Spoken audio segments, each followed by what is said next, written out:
Penyanyi dangdut Cupi Cupita akan tetap berkarir di dunia hiburan meski sudah menikah dengan pengusaha sukses Bintang Bagus. Hal ini lantaran suaminya Bintang Bagus memberi kelonggaran kepada Cupi Cupita untuk tetap berkarir.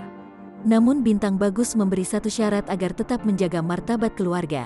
Sebagaimana diketahui, Cupi Cupita resmi menikah dengan pengusaha bernama Bintang Bagus pada Jumat tanggal 19 November tahun 2021.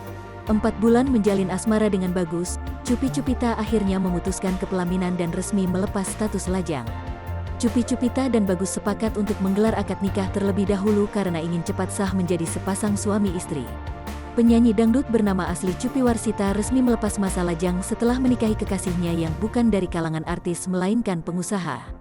Prosesi akad nikah Cupi Cupita dan Bintang Bagus berlangsung di The Trans Luxury Hotel, Bandung, Jawa Barat pada Jumat tanggal 19 November tahun 2021.